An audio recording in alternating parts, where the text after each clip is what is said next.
Toby's a free elf. Toby is a free elf. Remember that one clip? Still have it. Yeah. Still edited. Toby didn't know. Master Potter wanted him to fly the tower planes into the towers. Welcome in. 2, 1. Okay. Oh, right. Wow, sneak attack. Welcome in. We're back, We're so baby. bad. I missed you. Missed you too, I know. I didn't have anyone to hang out with. No recording. And you are having a tough time. What the f***?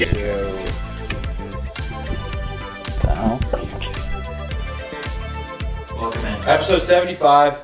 Here it is. 75. All right, so 75. here's what we got today.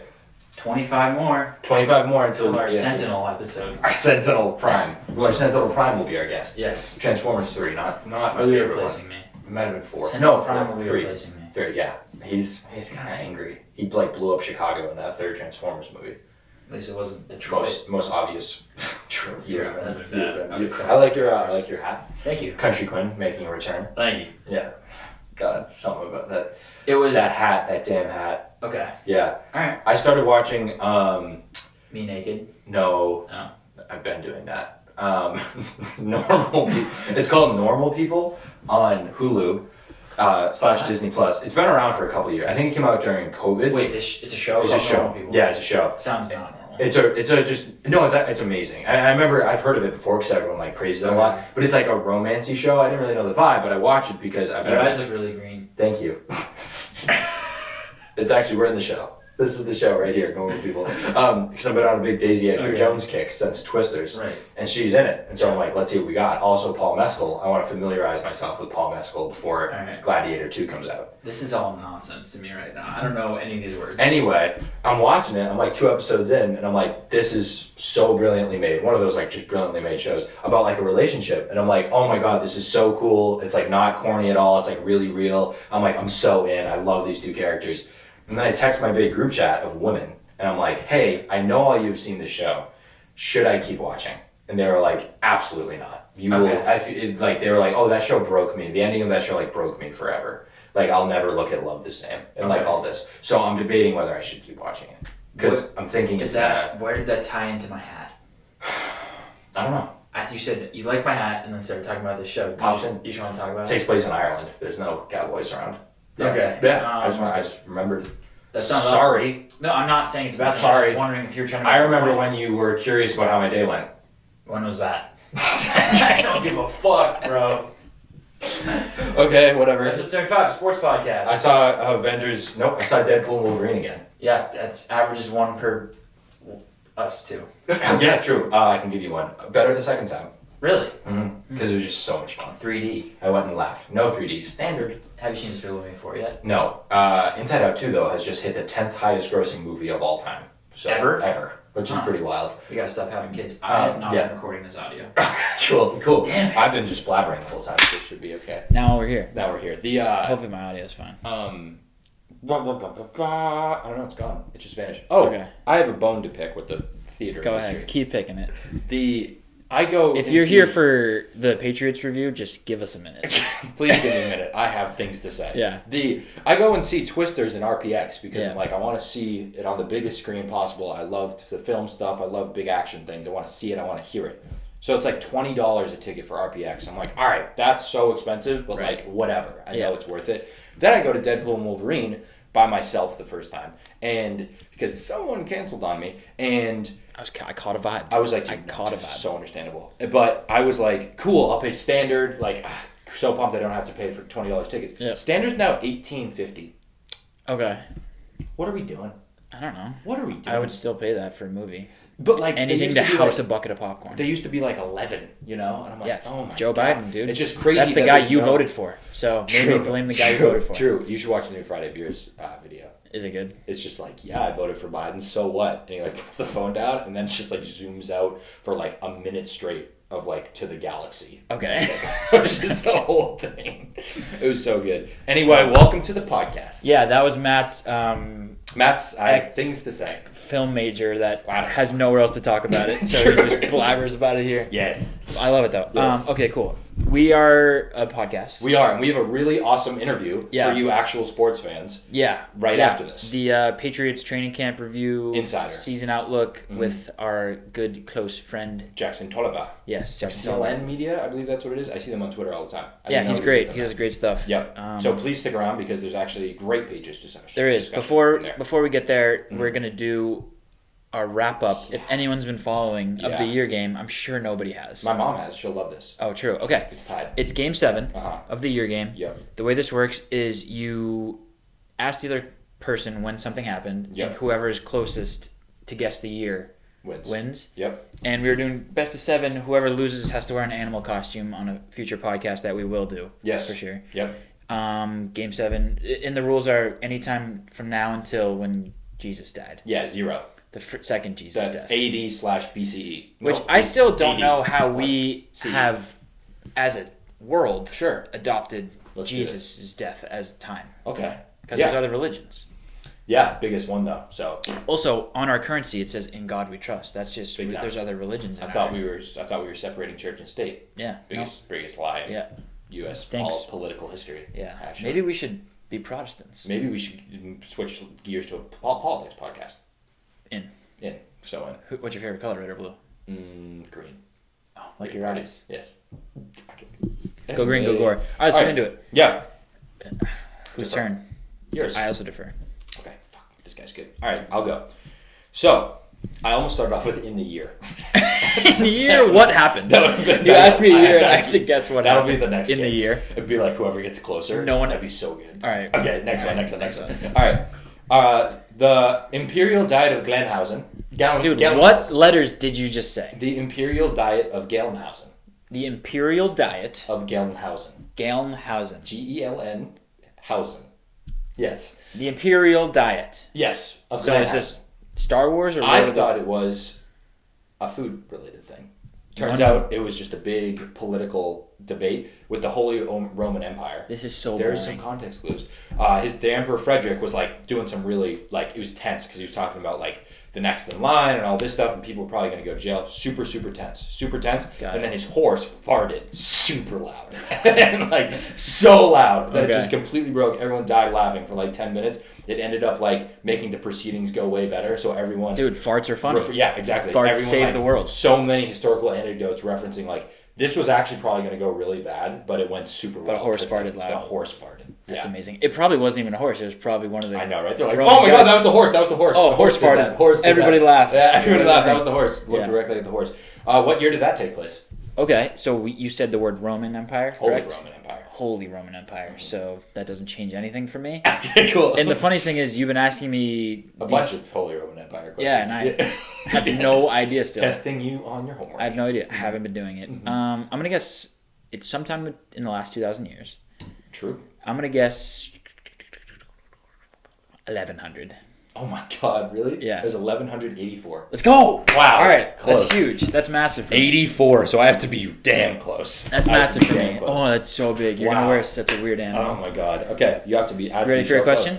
It's going to be a hell of a story. Yeah. What year was the seismoscope invented?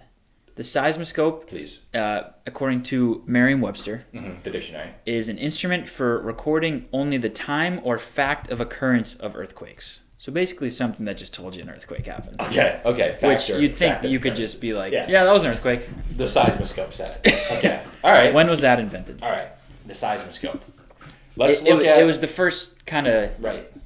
path towards the seismograph, That makes which sense. measured the Okay. intensity. I'm gonna try to be like smart, and then I can't wait to be like 1,000 years off Okay. at the end of this. I'm thinking probably the Age of Enlightenment, right? Because that's when a bunch of things Yeah, get 'cause made. who knows like when that Industrial Revolution and Age of Enlightenment. So that's like good question. I don't know. I forget. It's like I think it's like the 1400s to like the 1700s. So that's a pretty Okay. big gap. Yeah. I'm gonna go. You need 82 years. But that's the thing. Ben Franklin was making stuff of that level in like the 1770s. Was there even earthquakes then? No, but Ben Franklin. That's what I'm saying. We wouldn't. Maybe we didn't might know. not know. Maybe there was. Exactly. The seismograph. Seismoscope. Seismoscope. All right. When was the okay? The printing press was like late 1500s. So I'm gonna say the seismograph Seismoscope. was 1650. Okay, pretty close. Oh, It was 132. you're telling me they invented something in 132? Yeah. Oh my god! There was like a clay pot that if there was an earthquake, a ball just like dropped. Okay. Yeah. And And it went into a little dragon's mouth. Pretty cool. Yeah. You were way off. So far off. That was bad. That was not a real machine. Oh my god! I got pictures of it. I mean, well, It was in Asia. what I was picturing. was a machine. You only thought of America. Typical. You thought only of America. I did. I thought you were. I was gonna go seismograph, Uh-huh. which I still would have won. Seismograph was 1890. Okay. I thought maybe you'd be a little more on the scent of that one, so I went seismoscope. Clearly not. 132 132. after Jesus. So far off. 1,500 years off. Yeah. Well, All those crazy storms and stuff when Jesus was around, right? True. 132 years after Jesus. They were was like, around. we should figure out what's going on. I got a ball. I bet this ball has just been sitting around, Yeah. and I got that dragon pot. It literally. I'll show you a that picture. Moses made It's for me literally last year's like. Secret Santa. Okay, that is. Could that be more of a dragon? And That's awesome. depending on, and these are little frogs. Okay. And depending on whichever direction the earthquake was, it would go in the dragon's mouth and land on the frog. Okay, I take back my statement that said that wasn't a real machine. Yeah, That we is couldn't awesome. make that now. No. That's one of those things. It's like we can't build the pyramids right now. We probably couldn't build that little dragon frog Not so little. seismoscope. It looks fucking huge. No. All right, I accept my loss on that. It was a great series. I'm glad I brought it to 7 games, and I can't wait to wear an animal costume for an entire episode. Yes, if anyone's listening out there, please help me. No, I'm kidding. Let me know what animal Matt should wear. Cool. I'll take some suggestions, but it's Sweet. gonna be bad. I'm looking through it right now, and I have, Great. naked person leading. Another one. Leading? Oh, No, leading. God. I said leading. Okay, cool. Giant shrimp. Oh, I mean, again, I'm good with whatever. Yeah, killer whale deluxe version. Nice and silky inside. It comes Sweet. with an AC. All right, we're gonna get into some real sports. Yes. Pumped for this conversation, and yeah, We will in there. see you on maybe Thursday night. We might just. Perhaps. We might just. We are. We're back. We're back in, and we are joined by, I think, as of now, our official Patriots insider. Wow. Has been inside the Patriots recently. Yes. Jackson Tolliver. Welcome to the program. Welcome. What's up, guys? Happy to be here. Thanks for having me on. Of course. So you've been trying to find your way into the Patriots organization the last couple of weeks here. You've attended. Well, He isn't. You've attended a couple of training camps so far. I've been to the whole thing. I've been to training camp every day for work. I'm with CLNS Media. If you want to check out some of our stuff, you can go to clnsmedia.com or on Twitter, Patriots Press Pass. We'll have all your stuff covered. I'm sure you've seen some of the clips that we've had. They've been sort of circling around. Everyone's taken them without crediting us, but we have some pretty cool clips. So yeah, just been out there getting content, gathering some info, and I'm actually pretty excited for the season. Unlike some other people, I have some cautious optimism about where we're going. So I'm excited, but yeah, happy to be here. Thanks for having me. I love it. I have not cautious optimism. I have dangerous optimism. Okay. I think. Yeah. I think we're going to be terrible. Yeah. So- Okay. So on that record, what have been the vibes around camp? What have been some? Has it been like insanely hot? Yeah. Unrelated The football. last few days were brutally hot. Yeah. At first, because it started last Wednesday was the first day, and it was nicer out. And then the last few days have just been brutal. And Gerard kind of talked about that, saying like that he likes that it's hot because adversity and all that stuff. But the vibes have been good. I mean, obviously this is my first year there. I wasn't there under any Belichick era, but there's music playing all the time. There's off-season award winners. So like there's a full list you can find. I don't know if you saw that the Patriots like released a full list of off-season award winners. If you do something good, you get an off-season award and you get to pick the playlist for the next day. All stuff that you would just never hear under a Bill Belichick implemented system. So that's the whole thing with Judon Maye is that he's a player-first coach, and like you can tell just by being there. He's more friendly. I mean, again, this is my first year, but Bill Belichick, known for being kind of an asshole to the media. Right. Judon's not like that at all. He's super warm. He's super approaching, and it's just like the vibes are good. And we've asked the players about it. I say we, meaning like all the media people there. And they all say that it's a noticeable difference from what it was, in years past. It seems like it's a lot more fun and they're a lot more just happy to be there. Sweet. Yeah, I've seen a lot of that. A lot of players, especially the young guys, are like, or even the year two guys are like, this is a big difference than what it was. And I think the first thing to me that was like, wow, this really is different is that Matthew Judon is still a New England Patriot because I don't know if he would be if Bill Belichick was starting. Yeah, I think he'd right. be cut right away. It Like, seemed like those, I don't know if you can talk about those 2 days or one day that he wasn't at practice. He left practice a day early, then wasn't there. Yeah. Back. I wonder, like, what, like, if, like, you know, Mayo just went in and was like a normal human being with him. Like, it feels like what the case with Bill. Yeah, so what I saw, and credit to Phil Perry and the NBC Sports Boston guys because they got some decent footage of it. So that was the day after we heard about the Barmore news.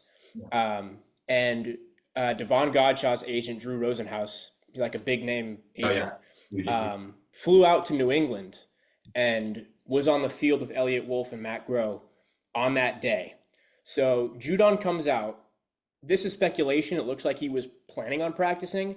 But the thing with Devon Godshaw, who obviously ended up signing that extension on Wednesday, is that when Devon Godshaw signed that extension, and this was before he signed the extension, Judon was going to be the last one left that hadn't gotten the new deal. Because if you think about all the guys the Patriots have brought back this year, there's been like over 10 extensions or re-signings. And the way I interpret it is that Judon saw Drew Rosenhaus on the field, is thinking to himself, okay, that probably means that this Devon Godshaw thing is going to get done soon. And that's when he, you know, that was the straw that broke the camel's back on Monday. Because before he had, you know, he had talked to the media and said, I'm going to play through, like, I do have a year on my contract. I'm going to be playing. I'm going to, you know, even though we disagree, I'm going to still come out here every day. And then he came out and he sits on top of, I don't know what he was sitting on top of, like some gear, and not participating.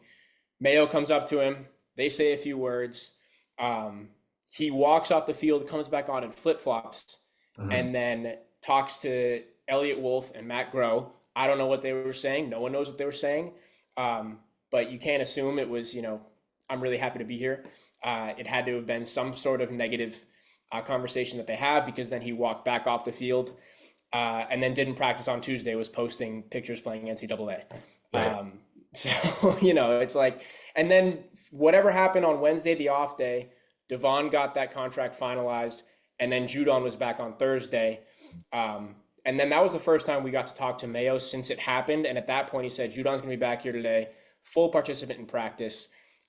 We had good conversations and we're moving forward. And he reiterated that on Saturday. He said, we're moving past the Judon situation.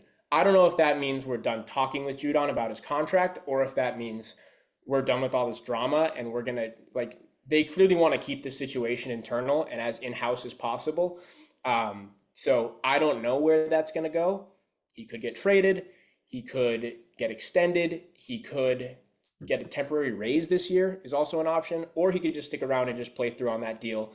And, you know, they're not going to agree, but he'll play through this year and then, you know, fight for that big time money when he hits the open market next year. Those are all the possibilities that I have. But yeah, yesterday and the day before, he was a fully padded participant in practice, doing everything that you would want. But last Monday was definitely a disaster on that front with him. Right. Gotcha. Crazy. Yeah, Crazy stuff. I hope he's, what was it, his shoulder? I think. Yeah, I don't know. Do you have any players specifically, like young guys? All right, I think let's just cut. Let's just cut the chase. What's going on with Drake Maye? What's going on with Drake? What's going on with Drake Maye? Does he stink? So on the first day of padded practices, which was last Monday, they came in on last Wednesday, like 10 days ago or whatever that was. Yeah. They started practice without pads, and he looked really good. He was making all the right reads. That practice on Saturday, where a lot of those videos came from, of him, or Sunday it was rather, where he was like throwing deep balls to Javon and, you know, making like some really good reads. That's the one video that really blew up that we had. The one where he threw it to Javon, and there was one where he threw it to Booty as well. In single coverage, they were doing one-on-one drills that day. And Javon made some impressive catches. I don't know if you saw it. He catches it and he like throws it up into the crowd. Pretty electric stuff.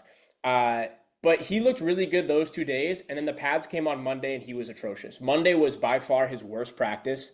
And, you know, for whatever reason, maybe the pads weighed down. You know, that was his first time wearing pads since when was the last time North Carolina played a game? Like 8 months ago. Yeah, like November, December. Yeah.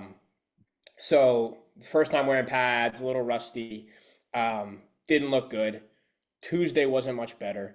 And then Wednesday, you sort of see it starting to shift. And then these last three practices, I think he really started to, or Wednesday they were off. Thursday, Friday, Saturday, he started to improve. And, you know, the thing with Drake Maye, he looks really good in the red zone, which is something that they, I think, already knew because he was always good in the red zone. So he's really good in the red zone. His problem is still, like, there's no physical problem with him. We all know that he can make deep throws, not as deep as Joe Milton, who I'm sure we'll also talk about. But he's got an arm. He hasn't been afraid to really scramble. He said the last time we talked to him, which was yesterday or maybe the day before, that he feels like he still hasn't really aired it out yet. He still has another gear to get to in terms of like really getting the ball deep. He's just like, you could just tell that he's a rookie. Especially, I mean, Monday, Tuesday, he looked atrocious. That's when Monday was the day that Michael Hawley came to practice and then went on the radio and said he saw the ghost of Mac Jones and all that stuff. I don't buy into that. So dumb. Drake Maye has all the physical tools to be a great quarterback. And based off what I've seen, I have no reason to change that stance. Now, is he going to be the starter week 1? Probably not. Yeah. I don't think so. I think Jacoby has had a really good training camp so far. He's been solid. He hasn't lit the world on fire or anything, but he's looked pretty good. And, you know, I don't know if you guys saw the Madden ratings that came out that had Jacoby Brissett at a 69 and Drake Maye at a 74. Like, I don't buy into that. Jacoby Brissett is still a good quarterback. He's great. No. Is he going to take you to the playoffs or Super Bowl? No. Not by himself, at least. I mean, he is a system guy. He can make good throws. He has decent accuracy. No super impressive one thing that stands out about him. He is what he is. But Drake Maye, I think, is going to sit. No one knows for how long, but I would be shocked if he started week 1. I mean, you know, Jerod Mayo said on the first day of training camp, Brissett's the starter, and he's done nothing to lose that job. Right. He's been solid all the way through. Yeah. Yeah, I mean, if we haven't even talked about this. No, not yet. Yeah. If we can be totally honest as just football fans in general, Right. take ourselves back to the draft when everyone was like, oh, Drake Maye has some stuff to work on. Yeah. And he's working on the stuff now, and it's like the world is over. Yeah. If he has a couple bad days, Howard's like, Yeah. oh my God, he won't ever play a game Ever. in the NFL. Yeah. But then I was looking at Coward stuff this time last year, and he was like, CJ Stroud just doesn't have the physical tools to succeed. So Yeah. people just You should go say listen to shit. him, what he used to say about Jordan Love, too. They just say shit because Yeah. they have to find stuff to say. Yeah. And I The Holly thing was tough, though, because I'm like, dude, you're an esteemed Boston guy, and you're going to go out and say that? I didn't even realize. Volan, too. Volan from the Boston Globe, same thing, said he thinks Joe Milton's going to win the starting job. Not a chance. That's the Michigan and Tennessee The Joe Tennessee Milton thing, experience. yeah. Yeah, I like Joe Milton is super fun to watch. So fun. He made the best throw of camp, one of the best throws, probably the best throw I've ever seen in person. It was like a 60-yard bomb to Javon Baker, who mossed the defender to catch it. Yeah. That was one of the ones that we're not allowed to record because it was during a team drill. But like, he can. My coworker Alex Barth said it best the other day. If you ask him to throw it 80 yards, he's going to throw it 80 yards. If you ask him to throw it 10 yards, he's going to throw it 80 yards. He just like, 100 yards. he has an ultimate cannon. It's just for whatever reason, he can't put it together. And that's why he fell to the 6th round, because he's just a guy that you're taking a swing on. Like, he has all the abilities. If he can lock it up, he's like a perennial MVP candidate. But he just, for whatever reason, it just doesn't click with him. And like, you know, when all that stuff from Volan was coming out that like, he earned the starting job. Did he play better than Drake Maye on Monday and Tuesday? Yeah, probably. But you also have to, you know, factor in the fact that he's going against the second team defense. He's on the other practice field. He's not going against, you know, Christian Gonzalez and Jonathan Jones and Marcus Jones and all those guys. He's going against, like, you know, Alex Austin and Jalen Hawkins and whoever. And that's not a knock on those guys. But that's just, you know, what he's been doing. And you know, going against guys that I could say their names and you probably won't even know who they are. Like, there are some people in this, that, you know, because there's 90 people still, and half of them are going to get cut soon. Yeah. So he's going against, you know, those fringe guys. He's on the side of the field with Bailey Zappi, you know, going against the second, third tier defense, while, you know, Drake Maye is going against the top guys. So that could also be a reason for why. But it's also just the wow factor with Joe Milton, which is that he's made a few plays which have made you go, holy crap. Like, you know, it's there. He just can't put it together. And then, you know, ever since then, I know Volan tweeted a couple days ago, or maybe it was yesterday, that Drake Maye has since outperformed him. And I would agree with that. There was never in my mind an idea that Joe Milton could start. If, knock on wood, Jacoby Brissett and Drake Maye were to go down, that would be super interesting to see what he could actually do in an NFL game. And we'll see it in preseason starting on Thursday. Can you believe that? That the Patriots are going to be playing football in 4 days. But yeah, so we'll see. I'm excited to see what he can do in a game, but no way he earns the starting job over Drake Maye. Yeah, no, he's having fun. The Joe Milton Experience has been hilarious everywhere he's gone. We heard it's like the same exact things when he was at Michigan, and they were like, this guy I know. could be Cam Newton. And then he transfers because he could never put it together. And at Tennessee, we He's saw like a a whole Heisman. season of Literal Heisman candidate. in the beginning of the season. His Yeah. like third game, he threw, I think it was like 35 passes for less than 150 yards. Yeah. You just can't. I just have no idea. It's I would it's love just it. one of, and a super nice guy too. Oh, yeah. Super nice guy. He's so nice to the media, and he's like charming. He's got the swag factor. You would love it if he was your starting quarterback just because of who he is as a person. Not gonna happen, I don't think, unless he makes a huge leap and injuries happen, and maybe you never know with the NFL. We have seen that happen before, but from what I've seen, it's like godly athleticism. For whatever reason, can't put it together. But he's working on it, and he'll improve. He's still young, so you never know. He's a rookie. Right, Hail Mary, literally a Hail Mary specialist. Last maybe note on Milton is that this will probably be the most entertaining Patriots preseason of my life so far. Yeah. Easily. Yeah, You could make an argument that the preseason will be more interesting than the regular season for the Patriots. I mean, it'll be fun. Right, Yeah, it'll be fun. You were asking a question? I was just ready to move on to some young wide receivers that Yes. I'm very interested in, and who you think is stepping up. Is Jalen Polk going to be a wide receiver one by this year? I would start with Baker over Polk. He's been the one to really impress. He's open every time. Every time I see video, he's wide open. He's cooking people. I mean, Gonzo, it's not the bottom guys. It's the top guys that he's really doing really well against.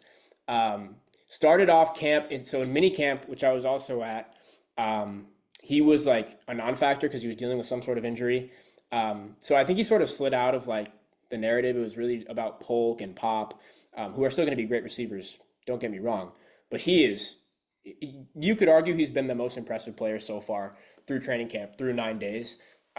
He has just been everywhere, open, making deep, and it's just his ability to get separation too is what's really impressive. And when he first came out of the draft, I remember that there was a knock on his speed. You can't tell. He moves fast. He can get separation really well. And the most fun thing that Patriots fans should be most excited about, he's made some spectacular catches, really, really good catches. He wasn't lying when he said that thing about the popcorn and making people in wheelchairs stand up. There have been moments where everyone in the media tent and everyone in the training camp stands have stood up, because he's made such a great play. And he is so exciting. And, there's I've seen on Twitter, people are talking about Brandon Aiyuk, and acquiring him. I don't even think the Patriots would give him up. I think they consider him untouchable at this point. That's not based off anything. That's just, he's been that good. And I'm really, really excited to see his career pan out. Now, Jalen Polk, he's what you'd expect. He's a ball magnet. He's super reliable. I think his ceiling for this year would be like a Jacoby Myers type role. Just a super reliable, target. Jacoby Myers should still be on the Patriots. But Bill Belichick made one of the worst moves he ever made in his career and replaced him with Juju, who's been atrocious this camp. But anyway, Polk kind of fills that hole for me. Super solid, really good hands, not going to wow you, in terms of his speed or his athleticism. But looks really good. So I'm really excited about those two guys, not just this year, but whenever Drake Maye gets on the field with Baker and Polk, it's I feel like I'm seeing glimpses of the long-term future with those three guys, and it's really exciting. Yeah, I love that. Anything on Pop Douglas? Because I have that guy set to take a leave this year. Yeah, Matt's talking Pop. I have a funny Pop Douglas story. So he's been in the red non-contact jersey, dealing with some kind of thumb injury. And I think it was 2 days ago, he came out in the regular jersey, and all the reporters are, scrambling like, oh, he's back. He must have gotten cleared. And someone goes over to him and is like, no, go change. Turns out he snuck on the regular jersey because he wants to compete that bad, and he was hoping no one would notice. They indeed did notice. But that's just like the kind of guy that he is. He's a total competitor. He obviously showed flashes last year of, he was the best receiver last year the Patriots had, right? Unless I'm forgetting someone. Ezekiel Elliott. Right. Yeah. He was so, and he's looked really good. He's looked like almost as good as Baker. Maybe even as good or better than Baker, but Baker's just so exciting because he's a new guy, and that's where the eyes have been. Where some of the eyes have kind of fallen off of Pop because everyone's just expecting him to be really good this year, especially in that slot. He's so fast. He's put on some muscle this offseason as well, which is going to help him out. Super fun guy. He's a really funny guy. And I think he'll be another great weapon for Drake. And again, it's like you look at those three, Pop, Polk, Baker. Could those be your three guys for the next 5 years? Yeah. Their trajectory is just going to keep going up. And that's why, everyone says the Patriots are a team that's going to be good, hopefully next year. Maybe the year after, but hopefully next year, where Pop's going to take that third-year leap. Polk and Baker will be good. Drake Maye, will have a year of experience under his belt. So be patient this year. But I think for sure Pop Douglas is going to have a remarkable season. This could be a huge breakout season for him, especially because, Polk and Baker are rookies. The competition for receptions isn't going to be insane unless the Patriots make a move. So I think he's going to have a really, really good year. Right. Speaking of this move that you've mentioned twice now on Brandon Aiyuk, make me a picture, in a theoretical world. Could it happen? If it could happen, right, and it would happen, what maybe would something look like? I don't know. They offered a second-round pick, reportedly, that got turned down. So, it might take a player that a player of really high caliber that you wouldn't have to pay as much as Aiyuk, who could obviously fit seamlessly into that San Francisco probably defense. Are you putting together what I'm saying here? I am. Maybe someone who's been a little disgruntled and is looking for a contract extension and hasn't gotten it yet. If I was Elliott Wolf or Matt Groh, I would put together something that involved Matt Judon, because Aiyuk obviously would just change the dynamic of not only this Patriots season, but seasons to come. He's a, top 10 wide receiver. You could make the argument he's top 5 in the NFL. I think he's that good. Definitely top 10. And Drake Maye is going to need weapons. That's been the whole thing with people being cautious to put him up right away, is that he doesn't have proven weapons. If you give him Aiyuk, who is just the ultimate one-on-one deep ball threat, I can picture it now. I'm getting goosebumps now, just thinking about it. Like Drake Maye airing it out to Aiyuk. Having someone like that, who's still somewhat young, by the way, but also a veteran who's been to 2 Super Bowls and has played well in those big games. I don't know why the Patriots wouldn't be interested. I don't know why they wouldn't be doing everything they can to get him right now. And so I would be willing to part with a second, Judon, and whatever else they, like a 5th or a 6th, maybe some change. Because Judon, the fit is obvious, right? Imagine how he would contribute to that already really good San Francisco front 7. That would be scary. We know how good Judon is in terms of pass pressure, in terms of getting sacks, speed off the block. Like he's someone who could easily contribute. Imagine him next to Fred Warner and Nick Bosa, right? Like it's scary to think about. So I think San Francisco would be certainly interested, and they wouldn't have to, pay him all that much. Aiyuk is somebody who's commanding like $30 million. And Judon's right now he's commanding 7.5. That's what's on his last deal, the last year of his deal rather. We don't know how much he would actually want. We don't know how much he's actually worth, but it can't be 30 million for a guy that's 31 years old coming off of a really bad season-ending injury. So that would make the most sense to me. So I think New England has the pieces in place, and why wouldn't they go after Brandon Aiyuk, right? Because like I said, he helps Drake, he helps the offense. The last time that New England had a receiver Besides Julian Edelman, all credit to him. But like the last time they had a receiver like that was Antonio Brown for one game in Brady's last season. It was so awesome. So and remember all the excitement around that. Now, bearing that's a little different because that was still Brady was here, and the Patriots were still considered huge favorites.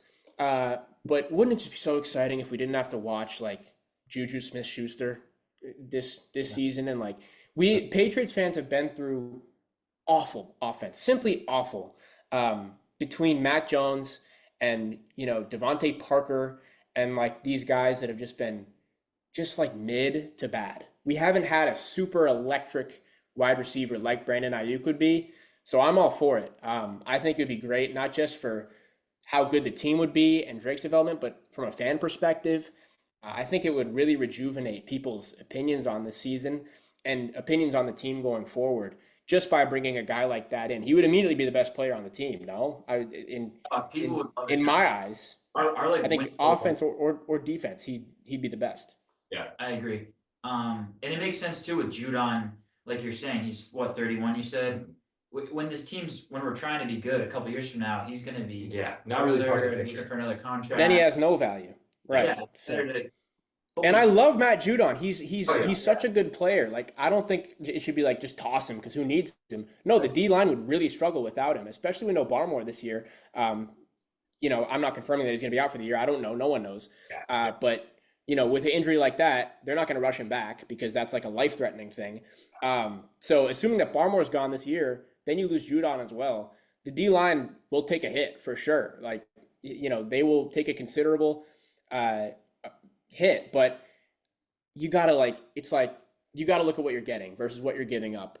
And New England is known, like, defense should be a problem this year. I think they have a fringe top 10 defense this year, even without Barmore. And I think even without Judon, Gonzo's going to have a huge year. Everyone knows that. You still have you have Duggar and Peppers, arguably the best safety combination in the entire NFL.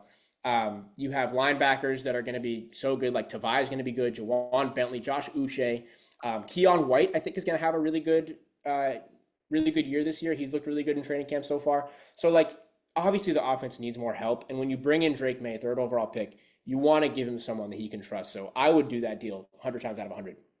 I agree 100%. I'm excited for Keon White. Gonzo, I'm not as optimistic on the defense. I know we have great players. My thing is Bill could just scheme so well and plan for any offense. Mm-hmm. I just wonder how it's going to look now, and if it's just going to be like we have good players out there, but they're kind of all over the place, at least to start. But Gonzo, I wanted to ask you about because, we're also high on him. He was our 1st-round pick 2 years ago, and he only played 4 games? 4. Got hurt in his 4th. 4 games, and he looked great in those 4 games. But like in my mind, we've all solidified him as like that guy. Mm-hmm. But really, we've only seen 4 games of production. Like, are we sure he's going to be like an all-pro caliber player this season? 100%. I really think he is, and I hope he is. But like, can we be so sure? I mean, he locked up Tyreek Hill in that game. So like, that kind of is all the answer I need. If you have a guy that can, in their 2nd ever NFL game, do a admirable job guarding Tyreek Hill, the number 1 NFL player according to his peers. That's all I need to see, really. He was great throughout those 4 games. I was super bummed. It was that Dallas Cowboys. That was like the worst day in Patriots history. That Dallas Cowboys game where, first of all, we just got massacred, and then you lose Judon and Gonzo in the same day. Like, how much worse could a day be? Maybe when Brady left, that's like the one day that's like worse. It was kind of a good day for me because I got to see Mac Jones like face plant on his own 5-yard line. Yeah, that was the day. I mean, I was always on the Mac train. I just didn't understand why Mac Jones could become so bad after he was really good his rookie year. But yeah, that was the day where I think everyone was like, we gotta move on. So that was a tough day. But anyway, Christian Gonzalez, he hasn't had the best training camp, to be honest, but there have been clips going around of him getting cooked by like Tyquan Thornton, who's also an interesting guy to keep an eye on, actually. But it's like the thing with Gonzo is that part of me wonders, like, he already has the roster spot locked down. Obviously, he's going to be the number 1 corner. Like, what does he have like to prove in this training camp? Like, there's always that factor into it when like star players don't necessarily And he is pop. an injury, so it's like it's not maybe. Yeah, I mean, he's coming off a rough injury. Like he hasn't been like I mean he's been locked down at times, but there's also been times where he's gotten cooked pretty bad. I mean, part of it is like the fact that it's like open field and it's tough to guard anyone in open field in the NFL.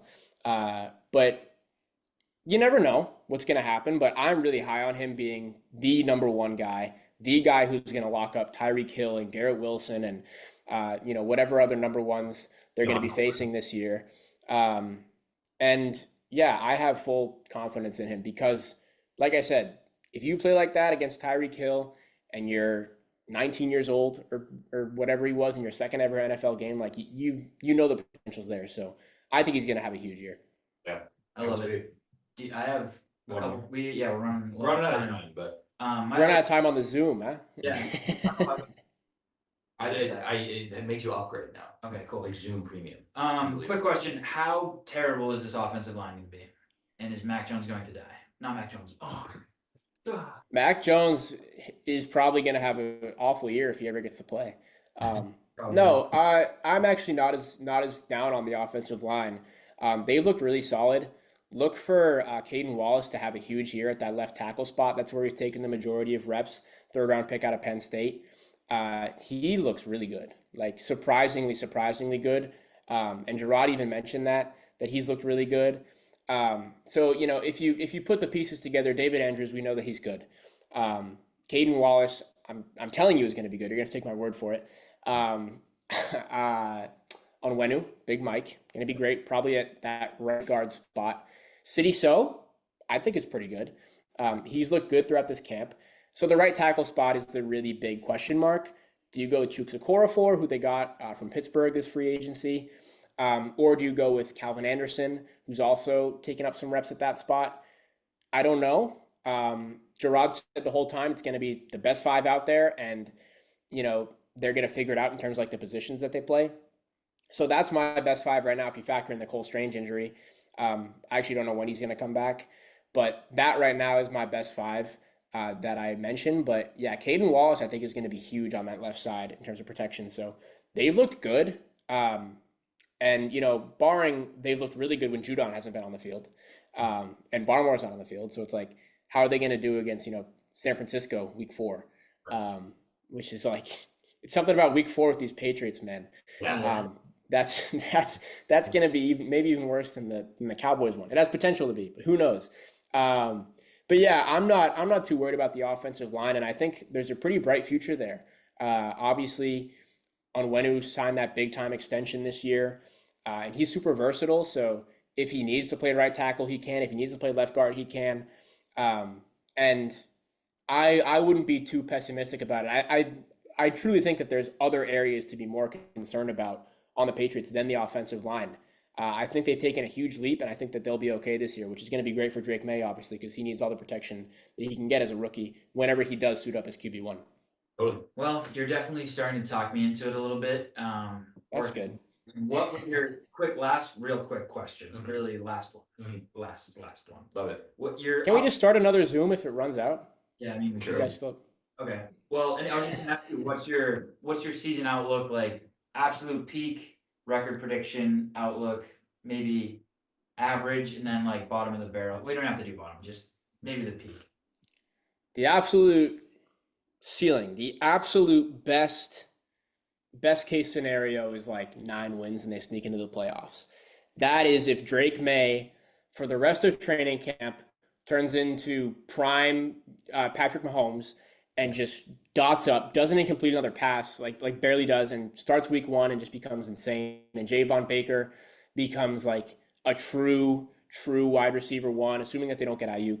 Or maybe you do factor in Aiyuk in that equation. And Javon Baker's really good, and Polk is really good, and they figure it out, and the defense survives, and Barmore comes back, and they just put everything together. And Gerard, and it's like a Texans type season. They, the ceiling for them realistically is the Texans.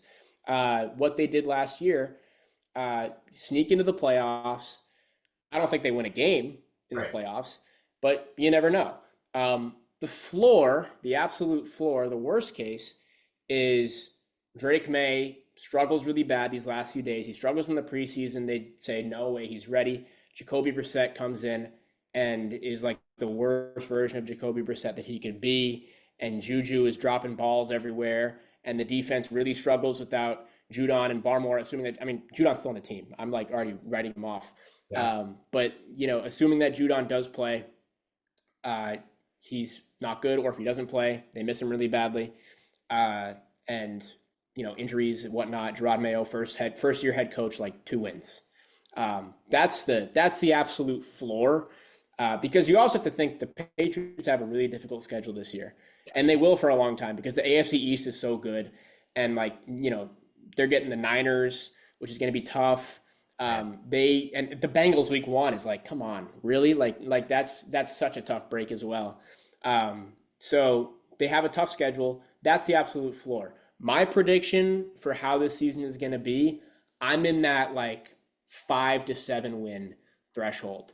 If they could get 7 wins and miss the playoffs, now you're looking at a Detroit Lions style rebuild, where they finished 7-9, I believe, or 7-10, or maybe 8-9 last year. And then the next year you have these guys that sort of mature, and then you're ready to really compete. If the Patriots can finish with 7 wins rather, that's a win. Like, even if they don't make the playoffs, right? I mean, I'm sure you guys would agree. 7 wins, like, especially that's something to really hang your hat on. Especially if most of those wins come with Drake Maye just balling out, like, at the end of the season. If you can win that Week 18 game against the Bills, like, that'd be a great result. That I think fans would be really excited about going to the offseason. Maybe we'll get some more attendance at training camp next year, because it has been a little spotty this year, I'll be honest. But yeah, I'm in that like 5 to 7 threshold. Just being realistic, if the Aiyuk deal happens, bump it up a game or 2. I really do think that he's that type of an impact player that can win you games just based off how good he is. And we haven't seen what he can do as a number 1 option, right? Like, because he has Debo, and he's still getting a ton of targets. So it's not like, you know, that type of argument you can make where like, well, he's a number 2 right now, he'd be getting more attention. Like, no, he still gets targeted quite a lot, and we've seen him perform at the highest level. So I think Aiyuk would be able to do that if he were to come to the Patriots. But again, we don't know. So right now, 5 to 7, if the season were to start right now. Sweet. All right. Sweet. All right, I'm in. I'm still out. I'm not gonna lie. I'm in. I like it though. I love it. I like the optimism. You're in for what though, Matt? You're in for like.